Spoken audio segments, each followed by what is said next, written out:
रलिब गलिब चलिब ये एक ऐसा नारा है जो मुस्लिम पक्षों के द्वारा लगाया जाता है, जिसका मतलब है या तो कन्वर्ट करो या मारे जाओ या इस लैंड को छोड़ दो। और ये नारा मुस्लिम पक्षों के द्वारा तब लगाया जाता है जब उनको अपनी उस भूमि को इस्लामीकरण करना हो। और इसी नारा के द्वारा पर्शिया को ईरान बनाया गया और कश्मीरी हिंदुओं को कश्मीर से भगाया गया। लेकिन यह नारा कभी भी हिंदुओं के द्वारा नहीं लगाया गया था। लेकिन आज पहली बार यह ट्रेंड चेंज होता दिख रहा है और जो मुस्लिम नॉन मुस्लिमों को भगा रहे थे, आज नॉन मुस्लिम यानी कि हिंदू मुस्लिमों को अपने देश से भगा रहे हैं। जो भी मस्जिद वहां पर देखी जाती है उन मस्जिदों को आग लगा दिया जाता है। जो मुस्लिम कौम की तरफ से लोग प्रोटेस्ट करने के लिए आते हैं, पथराव करने के लिए आते हैं, उन मुस्लिम लोगों के घरों को जला दिया जाता है। और ये हमारे पड़ोसी देश नेपाल में हो रहा है। तो वैसा क्या हुआ जिसकी वजह से नेपाल जिस आग में अभी झुलस रहा है, उस आग से वो कुछ महीने पहले वापस आ चुका था। लेकिन वापस से नेपाल के यूथ, नेपाल के जनजी इस प्रोटेस्ट में हिस्सा ले चुके हैं और अपने देश को हिंदू राष्ट्र बनाने की डिमांड कर चुके हैं। तो पूरा मामला, क्या हिंदू राष्ट्र नेपाल पहले था, क्या भारत के पॉलिटिक्स का असर नेपाल पर हो रहा है, या फिर हिंदू मुस्लिम के बीच में वो जो कम्युनल वायलेंस हो रहा है, इसके पीछे का एक्चुअल कारण क्या है? क्या वहां के हिंदुओं को वहां की सरकार के द्वारा भड़काया जा रहा है, या फिर वहां के मुस्लिमों को किसी और तरीके से वायलेंस क्रिएट करने के ऊपर में मजबूर किया जा रहा है? तो पूरा मामला आज के टाइम पर हम समझेंगे। तो हेलो दोस्तों, वेलकम करता हूं आपका इस चैनल पर। और आज शुरू करते हैं नेपाल के हिंदू राष्ट्र डिमांड के मांग के बारे में। चलिए शुरू करते हैं। तो आप देख लीजिए, ये जो प्रॉब्लम है ये इतना बड़ा हो जाता है, इसके ऊपर में ड्यूटर्स के द्वारा, इसके ऊपर में अल जजीरा के द्वारा रिपोर्ट पब्लिश किए जाते हैं। जैसे कि हम देख सकते हैं कि ये जागरण हमारे देश का रिपोर्ट है, जिसमें न्यूज़पेपर है जो कि इस तरह की न्यूज़ को फैला रहा है। जनसत्ता में भी आप तो देख सकते हैं कि इस तरह की न्यूज़ आ चुकी है। पूरा 4-5 दिनों से कर्फ्यू लगाया गया है, अनिश्चित काल के लिए कर्फ्यू लगा दिया जा चुका है। जो आर्मी है उसको भी लाया गया है, जिसकी फायरिंग की वजह से कुछ लोग मारे भी जा चुके हैं और दर्जन भर लोग घायल भी हो चुके हैं। वहां पे जो पीएम बलेन शाह हैं, जो एक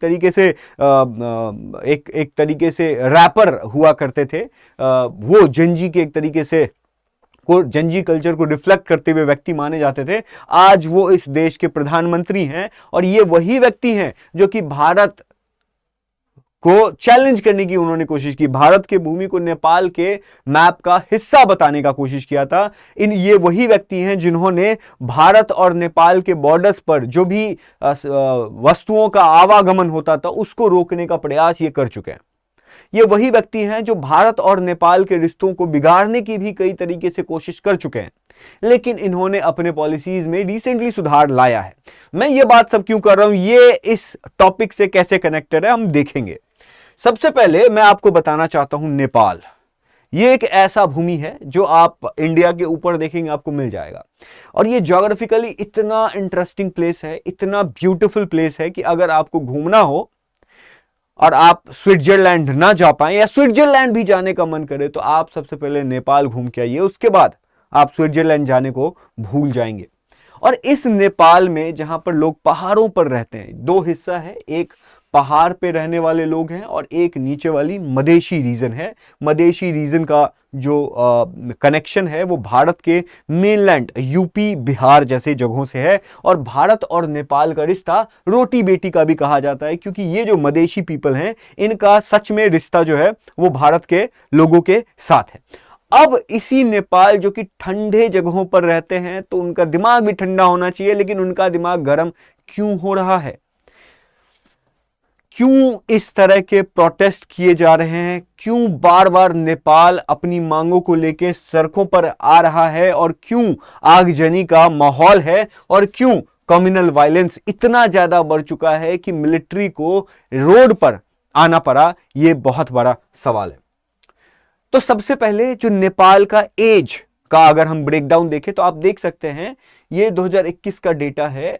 अंडर 15 के 27% लोग हैं, 15 से 29 साल के 28% लोग हैं। तो आप समझ सकते हैं कि जो इनका उम्र है जो इनका एज है वो एक तरीके से बहुत ही ज्यादा यंग है।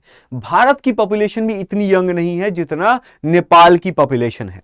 और इतना बड़ा पॉपुलेशन होने के बावजूद भी वहां पर जो लोगों के पास, वहां के युवाओं को नौकरियां नहीं मिल रही हैं, वहां के युवाओं को मतलब अपॉर्चुनिटीज नहीं मिल रही हैं, वहां के युवाओं का जो एक्सपेक्टेशंस होता है अपने गवर्नमेंट से वो पूरा नहीं हो रहा है। और इसी की वजह से उन्होंने जनजी प्रोटेस्ट किया था। और इसी चीज को सॉल्व करने के लिए बलेन शाह प्रधानमंत्री के तौर पर आए थे।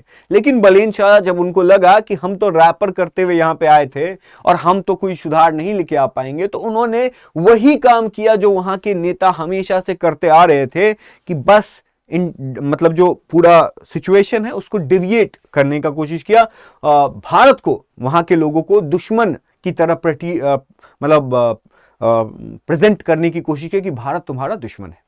लेकिन उनका ये मुद्दा फेल हो जाता है। और इन लोगों को जब किसी भी देश में ज़्यादा बेरोजगारी होगी, ज़्यादा प्रॉब्लम होगी, विकास नहीं होगा, लिविंग स्टैंडर्ड बेटर नहीं होगा, तो उस देश में वायलेंस होने की संभावना बहुत ज़्यादा बढ़ जाता है। तो ये एक मामला है। दूसरा मामला मैं आपको बताना चाहता हूं कि यहां पर पॉपुलेशन डिस्ट्रीब्यूशन का मामला। पॉपुलेशन की अगर हम बात करें तो टोटल पॉपुलेशन के 81% जो लोग हैं वो हिंदू हैं और 5% इस्लाम है। मतलब भारत देश में 18 से 20% जो है वो मुस्लिम है। और यहां अब भारत में 80% हिंदू हैं, यहां पे भी 80% हिंदू हैं। तो यहां पर 80% हिंदू हैं, तो उनको 5% मुस्लिम से क्या दिक्कत हो गया है जो इस तरह की बात कर रहे हैं? तो बात करेंगे हम इसके ऊपर में। लेकिन इससे पहले मैं आपको बता दूं कि पॉपुलेशन डिक्लाइन की तरफ बढ़ रहा है। अभी तो सिर्फ 0.11% है। लेकिन जो इस्लाम का पॉपुलेशन है वो 0.69%, मतलब 4% से आगे बढ़ रहा है। और दिक्कत यह है कि जो वहां की पॉपुलेशन है उनको इस्लामिक रिचुअल से, इस्लामिक जो स्ट्रक्चर है उनसे थोड़ा प्रॉब्लम होता है। और इस्लाम से सिर्फ नेपाल के हिंदुओं को नहीं, बल्कि हमने देखा है कि कई सारे देश, बल्कि पूरी दुनिया ही एक तरीके से कह लो, जहां भी नॉन मुस्लिम पॉपुलेशन ज्यादा है वहां पर मुस्लिम या जो मुसलमान आते हैं तो उनको लेकर के एक ब्रदरहुड वाली फीलिंग नहीं आती है। एंजेला मर्केल ने 2010 के टाइम पर कहा था, और हमने देखा है कि जो इस माइग्रेशन होता है ना, तो माइग्रेशन सभी धर्मों के लोगों का हो सकता है, लेकिन इस्लामिक माइग्रेशन हुआ यूरोप में। यूरोप पहले उस चीज को होल हार्टेडली एक्सेप्ट करता है कि भाई माइग्रेशन हो रहा है, वॉर हो रहा है हर जगह, लीबिया में, जॉर्डन में, मतलब गल्फ वाले रीजन में, अफगानिस्तान में, पाकिस्तान में, हर जगह वॉर हो रहा है। इस्लामिक देश ही है जहां पर वॉर हो रहा है। और उन वॉर से जो बच करके लोग यूरोप में, ब्रिटेन में, जर्मनी में और बाकी के यूरोप में जाते हैं, तो उनको यूरोप ने, वेस्ट की सोसाइटी ने बहुत होल हार्टेडली एक्सेप्ट किया कि भाई ठीक है ये लोग भी हैं। लेकिन उनका शर्त ये था कि भाई अगर ये लोग हमारे देश में आ रहे हैं तो हमारे देश की जो कल्चर है उस कल्चर को एक्सेप्ट करे। ये एक मुस्लिम की तरह नहीं बल्कि एक ब्रिटिशर्स की तरह यहां पर जिए, एक जर्मनी के व्यक्ति की तरह यहां पर जिए। जर्मनी का जो एथनिसिटी, जर्मनी का जो कल्चर है उसको ये लोग अपना ले। तो इसी को कहा जाता है मतलब एक तरीके से इंटीग्रेशन, है ना। बट जहां भी इस्लाम धर्म के लोग को मानने वाले लोग गए, वहां पर उन्होंने वहां के कल्चर को अपनाने के बजाय अपने कल्चर को वहां पर थोपने लगे। और आज यूरोप का यह हाल है कि यूरोप में, स्पेशली ब्रिटेन में, जो कि हम सोचते हैं कि इतनी लिबरल कंट्री है, वहां पर वहां के खुद के लोग अब एक तरीके से उनको भगाने के बारे में एंटी माइग्रेशन वाले की बातें कर रहे हैं। बहुत सारे लीडर्स के द्वारा ये बात रखी जा चुकी है कि भाई हम लोग गलत थे कि हमने माइग्रेशन पॉलिसी में इतनी ज़्यादा छूट दी है। और आज वही जो पहले एक तरीके से कम मात्रा में पॉपुलेशन जिनका कम था, उनका पॉपुलेशन बहुत ज़्यादा तेजी से बढ़ चुका है। अब वो वहाँ पर शरिया लॉ का डिमांड कर रहे हैं। अब वो उस देश को, उस रीजन को इस्लामीकरण करना चाहते हैं। तो ये प्रॉब्लम आज के टाइम पर जब हम फोन के थ्रू, यूट्यूब के थ्रू, न्यूज़पेपर्स के थ्रू देखते हैं तो कहीं ना कहीं लोगों के अंदर इनसिक्योरिटी डेवलप होने लगती है। और वही इनसिक्योरिटी नेपाल के लोगों को भी देखने को मिली। और ये तब ज्यादा उग्र हो गया मैग्नीफाई तब ज्यादा हो गया जब यहां पर हम देखते हैं कि कांवड़ यात्रा होती है। हर साल हिंदुओं के द्वारा कांवड़ यात्रा होती है। सावन के मौसम में कांवड़ यात्रा होता है। लोग शिव जी को पूजने के लिए जाते हैं। जैसे हमारे देश में कांवड़ यात्रा होता है, उसी तरीके से नेपाल में बोलबम का ये यात्रा होता है। बोलबम नेपाल में हो चाहे फिर बिहार के मैथिल रीजन में भी ये चीज होता है।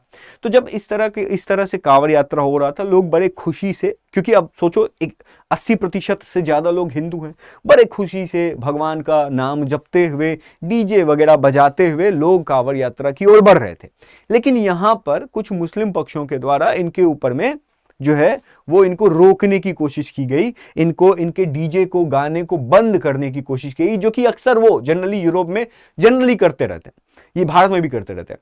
तो वो उन्होंने रोकने की कोशिश की। उन्होंने बोला कि ये आप हमारे रीजन से, आप हमारे एरिया से गुजर रहे हो, आपको ये काम करने की जरूरत नहीं है, हमारे सेंटिमेंट्स इससे हर्ट होते हैं, हमारा धर्म इसका अलाउ नहीं करता है।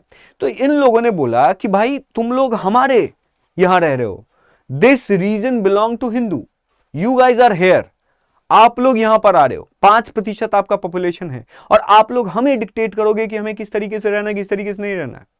तो इन्होंने उनकी बात नहीं सुनी, जिसकी वजह से उन कुछ मुस्लिम पक्षों के द्वारा इनके ऊपर में पथराव किया गया, जिसमें कुछ लोग घायल भी हुए, कुछ लोग मारे भी गए।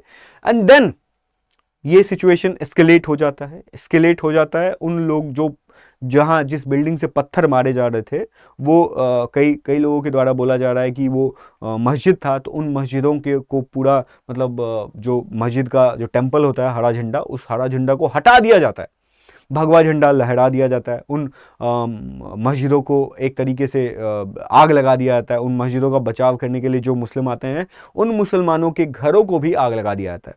इसमें एक मामला और भी था, वो ये कि जब बहस हो रही थी हिंदू और मुस्लिम पक्षों के द्वारा, और जब वायलेंस इस तरीके से नहीं बढ़ा था, तो मुस्लिम पक्षों के द्वारा कई बार इनको जताने की कोशिश की गई थी कि जैसा हमने हिंदुओं के साथ बांग्लादेश में किया, वैसा ही हम तुम्हारे साथ नेपाल में करेंगे। और यही वो एक रीजन था जिसकी वजह से ये लोग भड़क उठे और इन्होंने एक बहुत बड़ा स्टेप लिया।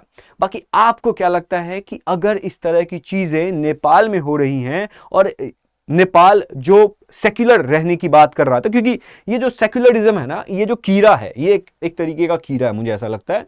अब इससे फायदा नुकसान दोनों होता है, लेकिन जो सेक्युलरिज्म नेपाल या कोई भी पुराना पहले का देश करता था, हम सेक्युलर होंगे, अब उन सबको अपने सेक्युलरिज्म को एक्सेप्ट करने के ऊपर में स्केप्टिकल होना पड़ रहा है, संशय हो रहा है कि हमने क्या सही किया था। नेपाल भी यही वापस से सोच रहा है कि जिस नेपाल को हमने सेक्युलर बनाया था, उस नेपाल को क्या हमने सेक्युलर बना के अच्छा किया था? जिस नेपाल से हमने राजतंत्र को हटाया था, लेकिन क्यों? ताकि हमारा प्रॉब्लम सॉल्व हो सके। लेकिन प्रॉब्लम हमारा इंटेंसिफाई हो गया है, रिलीजियस टेंशन बढ़ चुका है। तो क्या ये लोकतंत्र हमारे लिए सूटेबल है, या फिर राजा रहता तो बेहतर रहता, हमारे प्रॉब्लम्स कम होते और हमारे जो रिलीजियस टेंशन है वो भी कम होता, क्योंकि हम अपने देश को हिंदू राष्ट्र बना पाते। क्योंकि मुस्लिमों के लिए बहुत सारे एक इस्लामिक देश हैं, लेकिन हिंदुओं के लिए बहुत, मुझे नहीं लगता है कोई एक बड़ा देश है जो कि हिंदू राष्ट्र अपने आप को कहे। क्रिश्चियन देश भी है, ज्यूज का भी अपना देश है, लेकिन हिंदू राष्ट्र नहीं है। तो ये लोग हैं जो इस तरह की पहल कर रहे हैं। आप बता सकते हैं कि आप इनके साथ हैं या इनके अगेंस्ट हैं, ये आपके ऊपर है। आप क्या चाहते हैं कि भारत में भी हिंदू राष्ट्र का डिमांड हो? क्या हिंदू राष्ट्र से फायदा होगा, नुकसान होगा? ये नीचे कमेंट सेक्शन में जरूर बता सकते हैं। इसके साथ साथ यहां पर आपने अक्सर देखा होगा कि जब भी मुस्लिम एक माइनॉरिटी में रहते हैं, तो उनके तरफ से जो डिमांड आता है वो सेक्युलरिज्म का आता है। लेकिन वहीं जब वो मेजॉरिटी में होने लगते हैं, नंबर्स में बड़े होने लगते हैं, तो फिर उनका वो शरियाकरण करने लगते हैं, वो शरिया लॉ बनाने की बात करने लगते हैं, शरिया के हिसाब से उस लैंड को चलाने की कोशिश करने लगते हैं। और ये पूरे देश में ही नहीं, बल्कि आप ये सेम चीज भारत के कश्मीर में भी देख सकते थे, ठीक है, और भी कई सारे जगहों पर आप देख सकते हैं। तो इसके बारे में आप नीचे प्रतिक्रिया जरूर दीजिएगा, ताकि मैं देख पाऊं कि जो आपके लोगों की सेंटिमेंट है वो किस ओर है। क्या नेपाल के जंजियों के साथ है या उनके विरोध में है? और आपको अगर ये न्यूज़ अच्छा लगा तो अपने दोस्तों के साथ शेयर कीजिए, इस वीडियो को लाइक कीजिए और इस चैनल को सब्सक्राइब करना ना भूलें। मैं मिलता हूं आपसे नेक्स्ट वीडियो में, तब तक के लिए thank you so much, keep learning and जय हिंद।